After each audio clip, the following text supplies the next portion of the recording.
오늘 저희들에게 주시는 하나님의 말씀은 요한일서 3장 11절에서 24절까지의 말씀입니다. 우리는 서로 사랑할지니 이는 너희가 처음부터 들은 소식이라. 가인같이 하지 말라. 그는 악한 자에게 속하여 그 아우를 죽였으니 어떤 이유로 죽였느냐? 자기의 행위는 악하고 그의 아우의 행위는 의로움이라. 형제들아, 세상이 너희를 미워하여도 이상히 여기지 말라.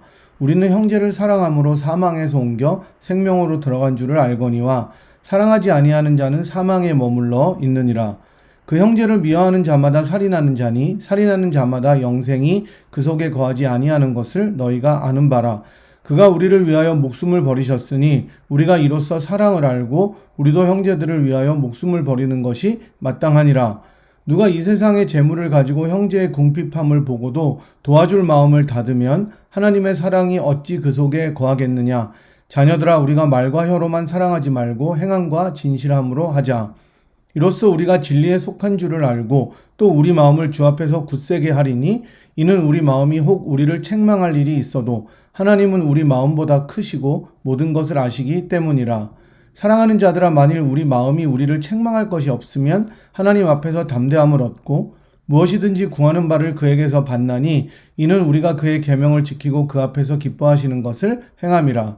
그의 계명은 이것이니 곧 그 아들 예수 그리스도의 이름을 믿고 그가 우리에게 주신 계명대로 서로 사랑할 것이니라.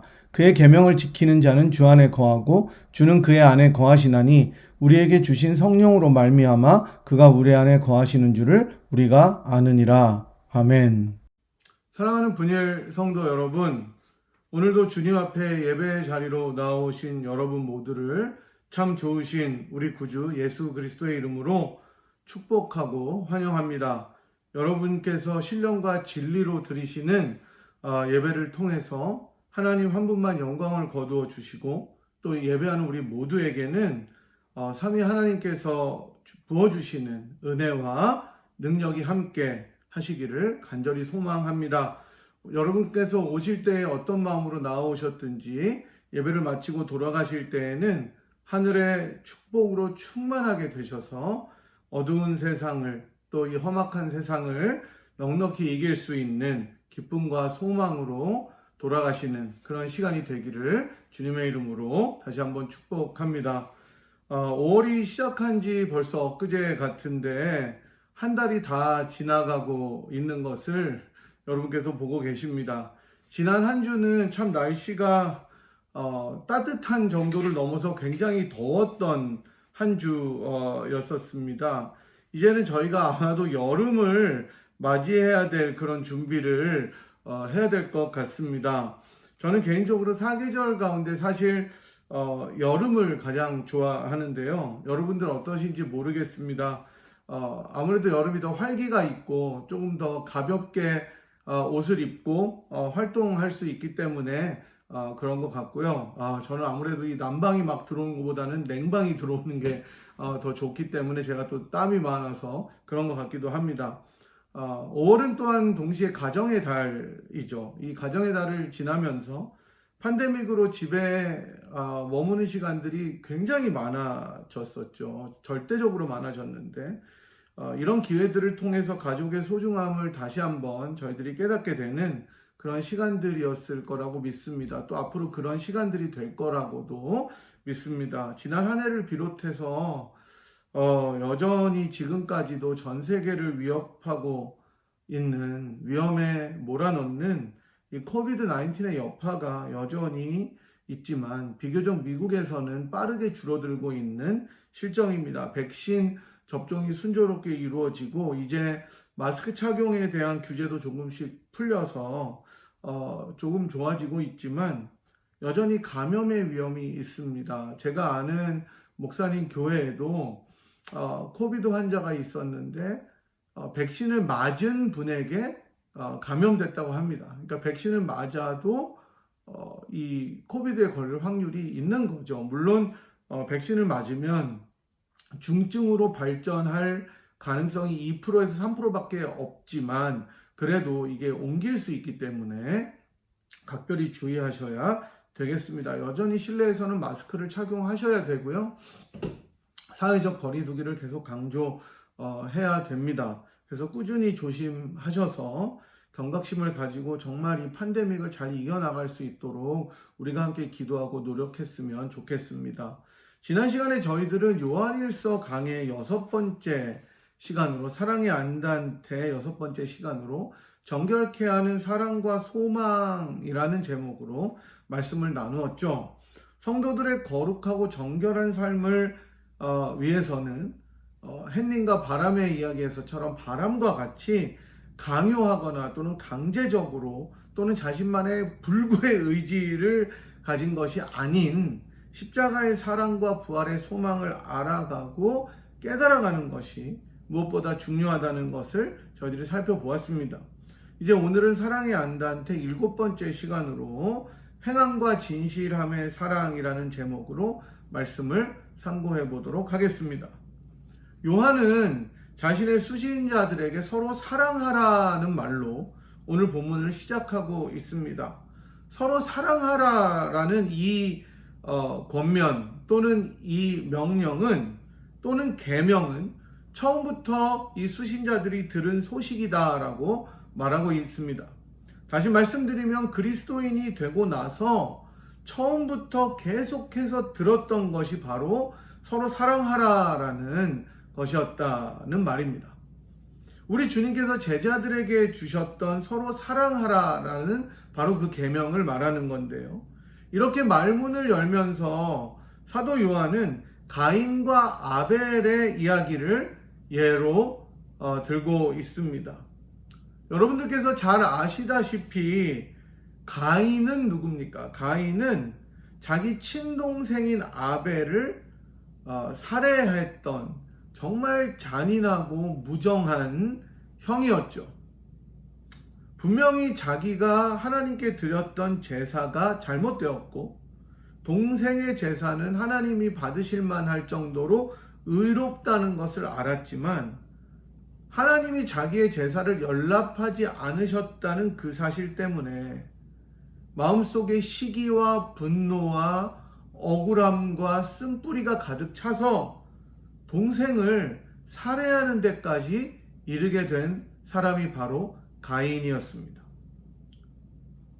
바로 이 가인의 이러한 잔악무도한 행동 때문에 가인뿐만 아니라 아벨이 속했던 가정과 공동체는 완전히 산산조각이 나와서 깨어져 버리게 된 것입니다. 분열이 된 정도가 아니라 아예 더 이상 회복될 수 없을 정도로 깨어져 버린 공동체가 된 것이죠. 이러한 가인과 아벨의 예를 왜 요한은 여기서 하필이면 이렇게 좋지 않은 예를 성도들에게 들면서 서로 사랑하라는 말을 하고 있는 것입니까?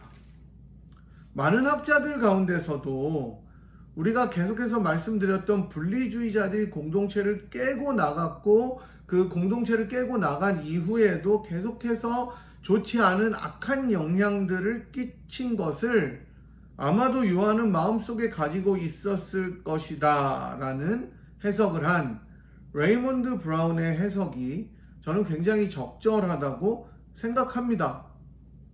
분리주의자들은 같은 형제 자매라고 불렀던 공동체를 분열시키고 나가버린 자들이었기 때문에 동생인 아벨을 살해했던 가인과 같은 맥락에 있는 것이라고 생각하면서 요한은 오늘 가인을 그 예로 들고 있는 것이죠. 하지만 요한은 이러한 예를 통해서 분리주의자들의 잘못을 고발하는 것뿐만 아니라 그것이 주목적은 아니라 도리어 가인의 예를 따라가지 말아라 라는 경고가 주된 목적이 되도록 하이라이트하고 있다는데 그 포인트가 있습니다. 그렇게 보는 브라운의 해석은 굉장히 저는 적절하다고 생각하고 동의하는 것이죠. 따라서 본문에서 강조는 가인같이 하지 말아라 라는 데 있다는 것입니다. 가인과 같이 악한 자에게 속해서 형제를 미워하는 것을 넘어서 형제를 살해하고 죽이는 데까지 너희들이 이르지 말고, 가인과 같이 하지 말고 형제를 어떻게 하라는 거예요? 사랑하라라는 말을 하는 것입니다. 사랑하는 여러분, 가인과 아벨의 이야기로부터 우리가 얻게 되는 교훈 중에 하나는 바로 공동체가 파괴되는 것, 공동체가 분열되는 것, 공동체가 깨어지는 이 현상은 아주 작은 것에서부터 일어난다는 사실입니다. 마치 큰 둑이 무너지는 것이 무슨 폭탄이 갑자기 날아와서 그 둑을 친다든지, 아니면 갑자기 지진이 나서 둑이 무너지는 것이 아니라 정말 작은 틈에서부터 조금씩 새기 시작한 그 물이 점점 그 틈이 넓어져서 전체 둑을 허물어뜨리는 것처럼 많은 공동체들이 정말 작은 틈에서부터 균열과 분열이 시작되는 것을 저희들이 볼 수 있습니다. 작은 섭섭함, 정말로 작은 서운함이, 그리고 완전하게 처리되지 않은 나쁜 감정이나 오해의 찌꺼기들이 서서히 자라면서 더 큰 미움을 불러오게 되고, 결국은 그러한 마음이 폭풍처럼 강력해져서 공동체를 분열시키고 형제 자매를 사랑하지 못하도록 하는 악으로 이끌게 되는 것을 보게 되는 것이죠. 여러분, 심지어 부부 사이에서도, 자녀와 부모 사이에서도 작은 섭섭함, 작은 서운함, 작은 정말 그 아쉬움들을 내가 스스로 극복하거나 처리하지 못할 때는 그 미움으로 자라게 되는 것을 보게 됩니다. 그러다 부부싸움을 하는 거고 자녀들과의 갈등이 생기는 것과 똑같은 것이죠. 가족끼리도 그런데 하물며 정말 지금까지 너무나 다르게 살아왔던, 정말 일주일에 한두 번밖에 보지 못하는 공동체의 구성원들을 볼 때 섭섭함이 있다면 그것이 왜 자라지 않겠습니까? 그러나 그것을 내가 내 마음속에서 주님과 해결하고 잘 처리하지 못할 때는 미움이 싹이 되고 자라고 열매를 맺게 되는 악한 일로 번지게 되는 것이죠. 그래서 하나님께서는 처음에 가인이 자기의 제사를 하나님께서 연락하지 않으시자 분노합니다. 그리고 그 아벨과 비교하면서 왜 제 거는 받으시고 내 거는 안 받으십니까? 물론 자기가 잘못한 걸 알아요. 그러나 그 마음속에 분노가 계속해서 끌어오르자 하나님께서 가인에게 죄가 너를 원하나 너는 죄를 다스릴지니라 이렇게 말씀하셨어요.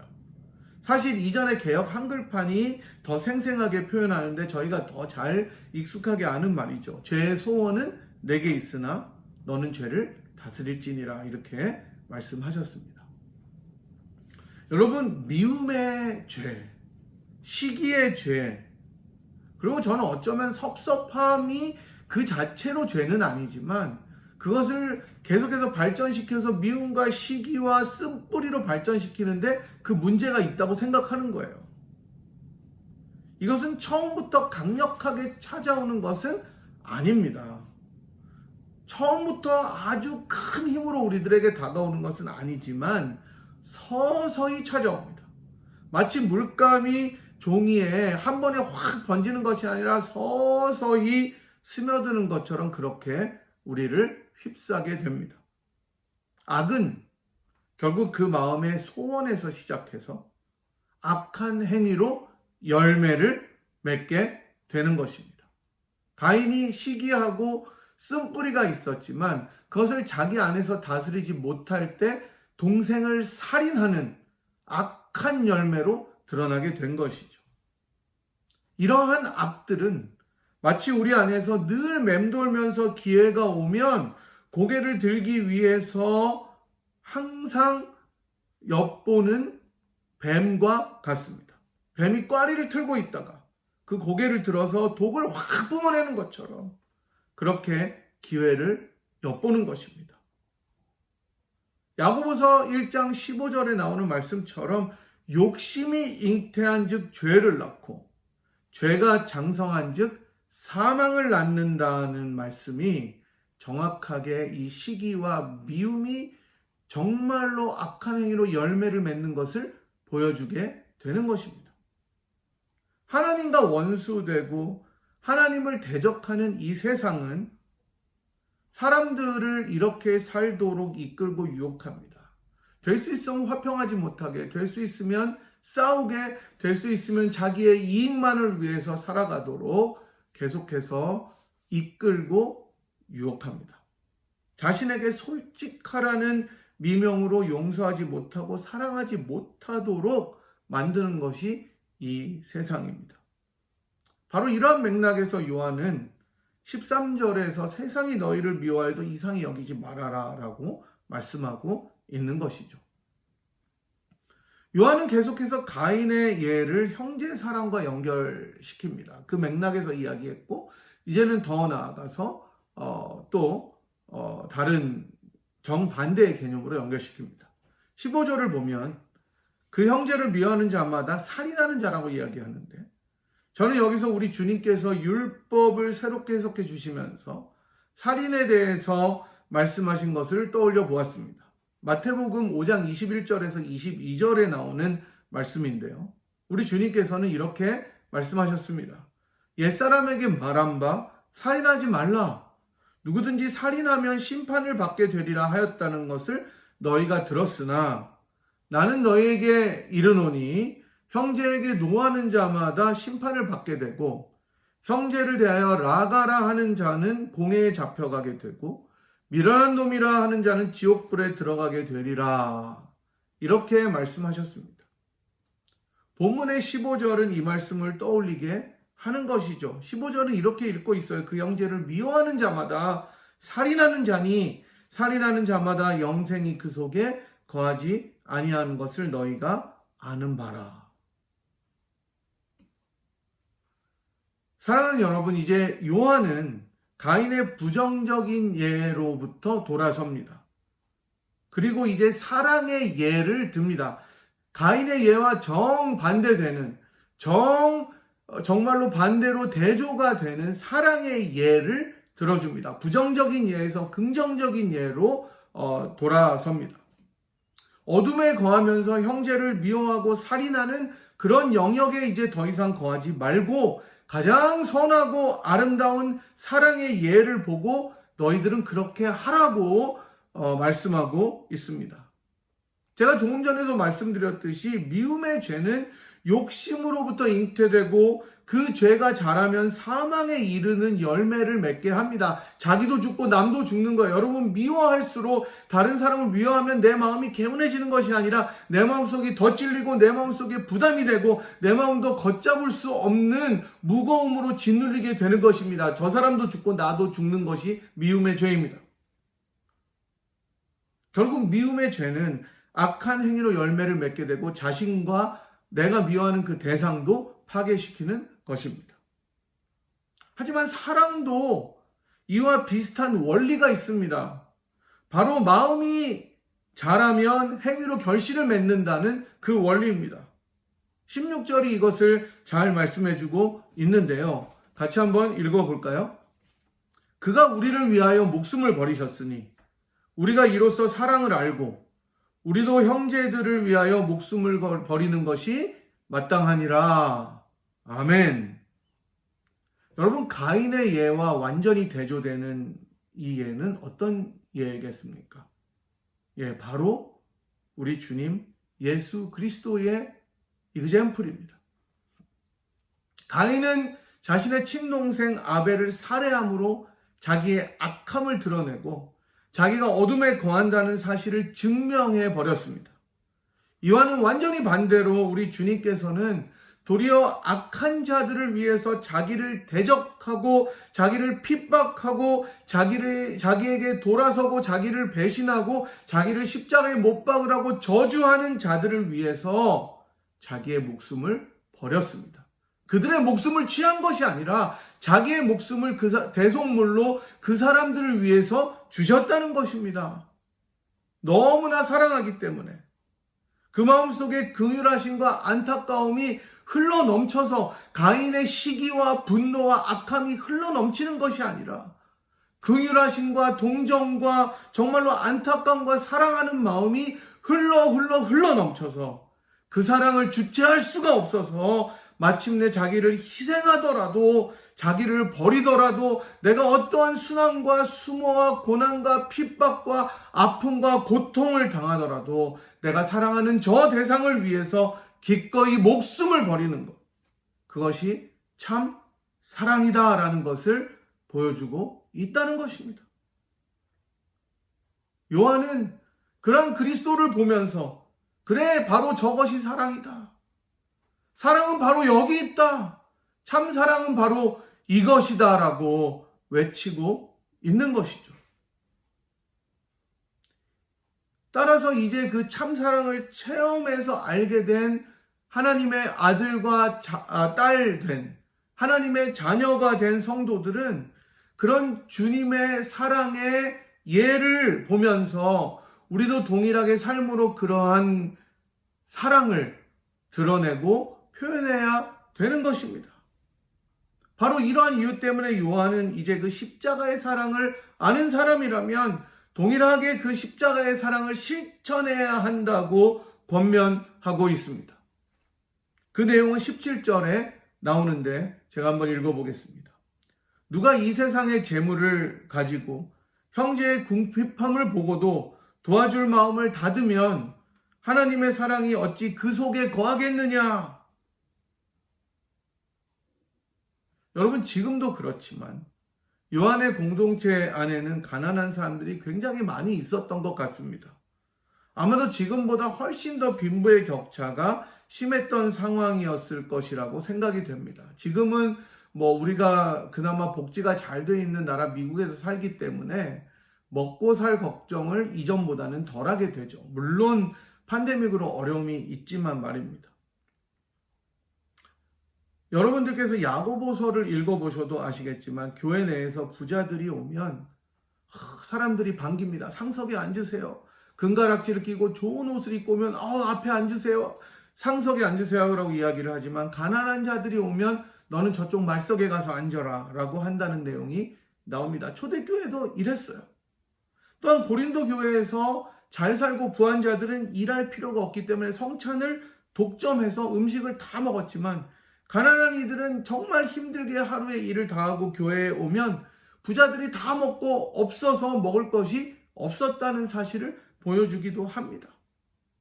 여러분, 요한의 공동체에서도 이런 갈등이 있었는지는 정확히 모르겠지만 확실하게 알 수 있는 것은 가난한 자들과 부요한 자들이 함께 공존했다는 사실이었습니다. 요한은 사랑이란 마음으로만 공감하고 응원하는 것이 아니다 라는 것을 말씀해 줍니다. 여러분, 이게 중요한 거예요. 내가 마음으로만 안타깝게 여기고 마음으로만 긍휼하게 여기고 그냥 동정하면서 쯧쯧쯧 참 안 됐네, 불쌍하네, 내가 사랑하는데 정말 안타깝습니다 라고 하는 것은 사랑이 아니다라고 이야기를 하고 있는 거예요. 사랑이란 실제적 행동으로 마음을 표현하는 것이다 라고 말씀하는 것입니다. 실제로 궁핍하고 어렵고 가난한 자들을, 정말로 힘들게 고생하는 자들을 보면서 다 주님이 해결해 주실 것입니다 라고 말로 때우는 것이 사랑이 아니라는 거예요. 실제로 마음을 열고 내 지갑을 열고 내 재산을 열어서 도우라고, 주라고 권면하고 있는 것입니다. 누가 이 세상의 재물을 가지고 형제의 궁핍함을 보고 도와줄 마음을 닫으면 하나님의 사랑이 어찌 그 속에 거하겠느냐고 말하는 거예요. 다른 형제자매들을 위해서 목숨을 버리는 것이 사랑이라면 가난한 이들을 돕는 것은 너무나 당연한 것이 아니냐고 말씀하고 있는 것입니다. 단순히 가난한 사람들만 도우는 것이 아니라 사랑이란 정말로 그 니드가 있는 사람들, 필요가 있는 사람들, 외로운 사람들에게 찾아가서 자기의 마음을 열고 자기의 지갑을 열고 자기의 모든 것을 열어서 다 주라는 것도 아니에요. 그렇지만 그 사람이 필요할 때 찾아가서 행동으로 보여주는 것, 그것이 사랑이라는 것입니다. 말로만 때우고 실천이 없는 직업군 중에 항상 부동의 1위를 차지하는 것은 여러분이 잘 아시겠지만 정치인들입니다. 선거 때만 되면 민생을 챙긴다고 여기저기 돌아다니면서 평소에 입지도 않은 그 지인들과 청바지와 작업복들을 입고 시장을 돌면서 고생하면서 장사하시는 사람들의 손을 부여잡고 국밥을 먹고 내가 희생하겠다고 하지만 막상 당선이 되면 어떻습니까? 최소한 매니지먼트만 하는 것으로 인식이 되기 때문에 정치인들이 다 말만 번지르르 하다고 우리가 생각하는 것이죠. 이래서 정치인들에게는 희생이나 사랑을 베푼다는 인식이 이제는 전혀 없는 거예요. 특별히 우리나라에서. 마찬가지로 어쩌면 그리스도인들 역시 말만 번지르르한 사람들이라는 인식이 있습니다. 이전에 우리나라에서도 말이 번지르르하면 공산당이거나 예수 믿는 자들이거나 이 둘 중에 하나라는 말이 있었다고 하는데요. 결국 여러분 사랑이라는 것, 그 사랑의 바탕을 둔 희생이라는 것은 행함으로 나타나야 된다는 것입니다. 이 원리가 우리가 잘 아는 18절의 말씀입니다. 같이 읽어보겠습니다. 자녀들아, 우리가 말과 혀로만 사랑하지 말고 행함과 진실함으로 하자. 아멘. 이 유명하고 짧은 구절 안에 그리스도인들의 사랑의 참 모습이 들어있습니다. 사랑은 행함으로 그리고 진실함으로 열매를 맺어야 되고 그렇게 표현돼야 되고 드러나야 한다는 말입니다. 그저 마음으로 안타까워하고 동정하는 것을 넘어서 행동으로 표현되어야 되는 것이 사랑이다라는 것을 오늘 요한은 강력하게 말씀하고 있는 것이죠. 바로 그렇게 사랑이 표현될 때 세상은 우리가 진리에 속하고 하나님의 자녀가 된다는 것을 알게 되는 것입니다. 하지만 이 사랑을 드러내고 행함과 진실함으로 표현하려고 하는 것은 언제나 쉽고 가능한 일이 절대로 아닌 것을 알게 됩니다. 제 자신을 봐도 알고 여러분 자신을 봐도 알지 않습니까? 우리가 이 땅에서 살아가는 동안 의인인 동시에 죄인의 옷을 입고 살아가기 때문에 주님처럼 완전한 사랑을 표현하기가 사실은 굉장히 어렵습니다. 바로 이런 이유 때문에 20절과 21절이 나오게 되는 것입니다. 행함과 진실함으로 사랑을 표현하려고 해도 잘 되지 않을 때 사실 우리는 좌절하기 쉽습니다. 우리에게 좌절할 때가 많아요. 주님의 기준에 미치지 못하는 죄송한 마음이 들고 내가 사랑해야 되는데 참 사랑하기가 어려울 때도 굉장히 많이 있고 마음으로는 긍정이 가고 마음으로는 동정이 가지만 그것을 표현하기가 참 어려울 때도 너무나 많이 있는 것을 압니다. 그것이 우리들의 현실입니다. 그래서 우리 자신이 우리 자신을 책망할 때도 있습니다. 하지만 그때 우리가 기억해야 될 것은 바로 20절에 나오는 것처럼 하나님은 우리 마음보다 크시고 모든 것을 아시는 분이라는 사실입니다. 그러니 여러분 사랑을 행함을 진실함으로 표현되는 그러한 사랑을 계속해서 해나가라는 격려입니다. 하나님께서 그것을 아신다는 것입니다. 좌절하지 말고 이제 잘 안되니까 포기하지 말고 담대함으로 안단테의 속도로 사랑하라는 것입니다. 만약 그래서 우리 마음이 책망할 것이 없어진다면 그 확신으로 하나님 앞에 담대하게 무엇을 구할 수 있다는 것입니다. 그러니 여러분 사랑을 멈추지 마십시오. 그것을 행동으로 나타내는 것을 여러분 두려워하지 마십시오. 느리더라도 조금씩 행함과 진실함으로 여러분의 주변을 사랑하십시오. 나타내십시오.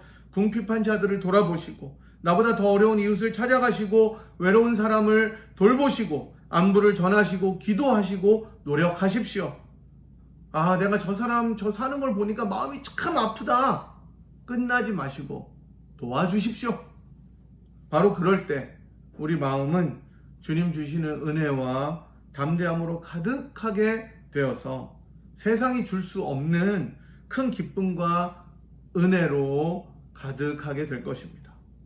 그리고 세상은 그런 사랑으로 표현되는 진실함과 그 행함으로 나타나는 사랑을 실천하는 우리를 보면서 참 사랑이 저기에 있구나라는 것을 알게 됩니다. 여러분 가정의 달을 맞아서 가족들에게 사랑을 표현하십시오. 또 여러분 주위에 있는 귀한 성도들에게 사랑을 베풀어 주십시오. 혹시 어렵고 정말로 궁핍한 이웃들이 있다면 찾아가서 도움의 손길을 베풀어 주십시오. 이러한 은혜가 우리 모두에게 넘쳐나서 정말로 하나님의 사랑이 우리 속에 가득 차 정말 우리를 하나님 앞으로 인도하고 영광 돌리게 하는 역사가 있기를 참 좋으신 우리 주 예수 그리스도의 이름으로 간절히 축복합니다. 제가 기도하고 축도하겠습니다. 하나님, 예수 그리스도를 통해서 우리들에게 보여주신 사랑은 말로만 또 마음속으로만 동정하고 긍휼하심을 베풀어주는 그런 사랑이 아니라 실제적으로 우리들의 역사 가운데 우리들의 삶 가운데 뛰어드셔서 구체적으로 행함으로 보여주신 사랑인 것을 기억합니다. 그 사랑 때문에 저희가 성도로 부르심을 받았고 하나님의 아들과 딸로 자녀로 부르심을 받았음을 감사를 드립니다.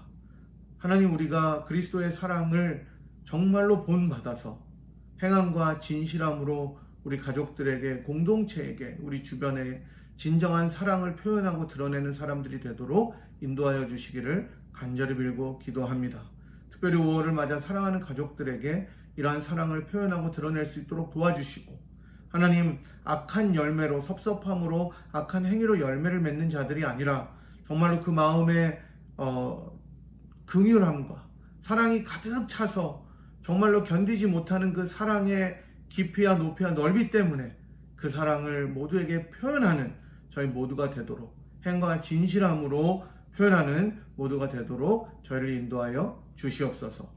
이것을 통하여 모든 사람이 주님의 제자됨을, 우리가 주님의 제자됨을 볼 수 있도록 도와주시고 그 참사랑을 경험함으로 주께 나아오는 역사가 있도록 두 손 들어 은혜 허락하여 주시옵소서. 모든 것을 주님께 감사드리오며 사랑하는 우리 주 예수 그리스도의 이름으로 간절히 기도드리옵나이다.